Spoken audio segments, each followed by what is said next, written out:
Hello, wonderful person. This is Philip, and today I have a special treat for you. Instead of seeing my handsome face, you're obviously looking at me drawing a picture. Now, why am I doing this? Well, first of all, it's pretty clear, I think, that this is a time lapse of me drawing a picture, and I'm recording this commentary after the fact. But the reason I'm doing this is that I would say, a couple of months after I started using 432 hertz as my tuning standard for the piano and all the music that I listen to, I suddenly developed this desire to make art. I've never been interested in art. Even in high school, I chose music class over art. So I've never really painted or drawn anything in my life. But about a week ago, I started making these ink drawings, of which you're seeing one being created right now. I was somewhat inspired to do this by another YouTuber named Peter. His channel is Peter Draws, in case you want to check him out. It's basically a lot of the kind of video that I'm making here right now, except of course he is a lot better at it. He has a big YouTube channel compared to mine.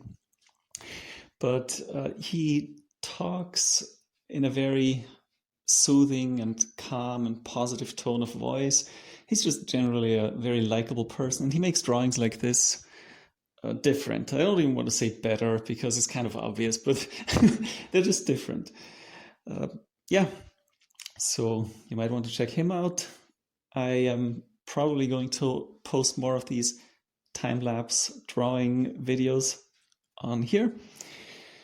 But for now, you are probably already seeing that this drawing is a little bit different from what you might be used to.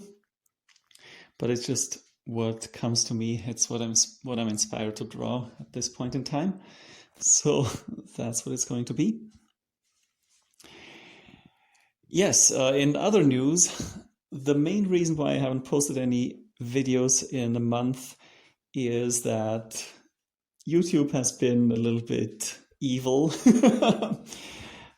Well, as you may or may not know, the last video I posted contains some music that I computer generated based on the music that Bach wrote about 300 years ago. So there is absolutely no copyright issue of any kind. I mean, I used open source GPL software to create that music and the notes that Bach wrote 300 years ago.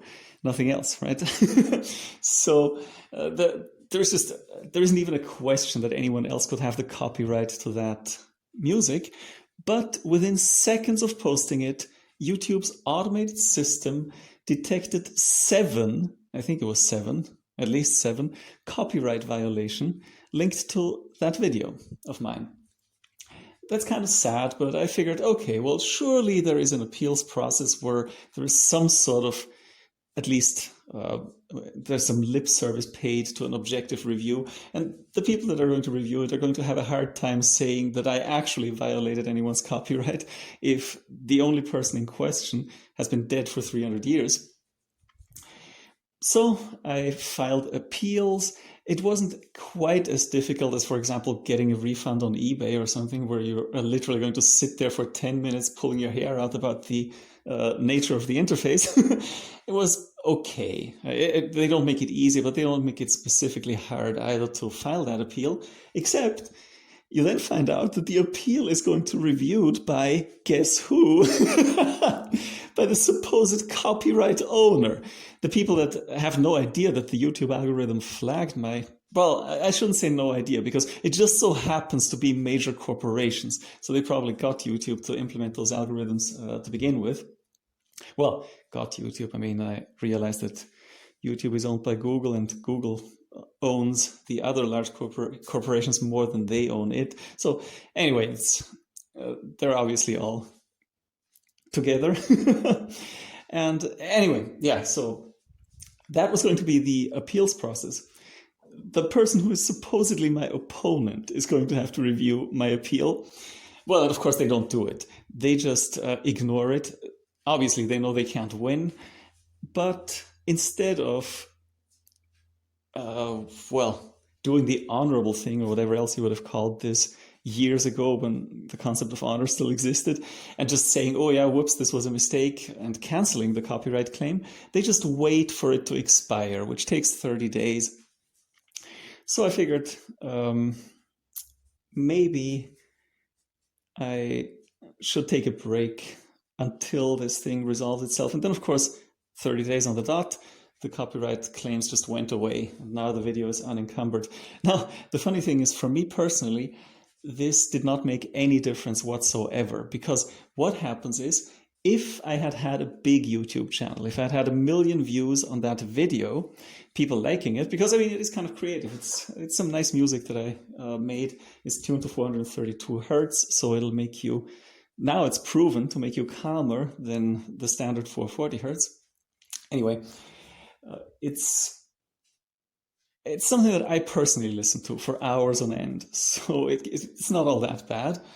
And if millions of people had watched my video and listened to the music that I created, right? The major corporations that had the copyright claim would have received all the ad revenue from that video. Ad revenue which normally I would get as the content creator, or which I was supposed to get. So for 30 days, they would have been making money off my creativity rather than myself. Now, the reason why this was a moot point in my case is that my channel is, of course, microscopic and it doesn't have any ad revenue. Basically, YouTube doesn't pay small content providers anything. I get zero from YouTube. I make these videos basically for your benefit and mine. My benefit being the ability to tell myself that I have reached a few people who received a little bit of joy by watching my video, but that's it. I don't get any payments from YouTube because my channel is just way too small. I would have to say, oh, share, like, and subscribe in every video, but I apologize for just screaming at you like that. I wouldn't do that, and I shouldn't do that. Yeah, it's just not my style. And really, when you think about the kinds of topics that I talk about here, it's probably not going to happen. I mean, even if I try really hard to promote my channel and to get lots of viewers and lots of subscribers, sooner or later, I'm basically going to be shadow banned on YouTube. So it's not my goal to become a big YouTube channel. Of course, yeah, it would be nice to reach lots of people, because I believe lots of people could benefit from the information that we have for each other. It's not just me giving you all this information that I have and you don't. We just we've started a pretty good dialogue on some of the topics that are of general interest, but yeah, that's not how the system is set up. You're going to have millions and millions of subscribers for people who scream into the camera and basically do something that has some mild shock value or entertainment value, but not much else. And the closer you get to people who actually try to show or talk about how you can live a peaceful life, a happy life, more specifically a healthy life, the more of those people are just going to be pushed into the background by the algorithms, because that's not on the agenda for the human population on this prison planet. Anyway, yeah, sorry about all this negativity, but at some point I would feel disingenuous if I just never even talked about this at all. Well, then again, the very first video I posted on here, I think, was my vitamin C rant, which, by the way, of course, now is more important to listen to than ever, because, yeah, I mean, the common cold, in other words, the coronavirus, is susceptible to high amounts of vitamin C. That's all I have to say in that respect, and this might already get me banned off YouTube. But yeah, if that should happen, then that's going to happen, and at some point I'm going to die anyway. So then there will be no more videos like this from me. There might be other people, or there might not be YouTube at all anymore. You never know. Things change a lot. Anyway, I've talked long enough for this video. I hope you like the drawing. If you do, please let me know. Like I already alluded to, I have never before in my life created any art of any kind, really, other than a little bit of music, if you want to call that an art. So I'd be interested to hear what you have to say. And I have no expectations of you finding my work brilliant or anything like that. I'm just someone who doodles and who likes to share the ideas that are expressed in these doodles with whoever is interested in watching. And right now this means you. So thank you for watching and have a beautiful day.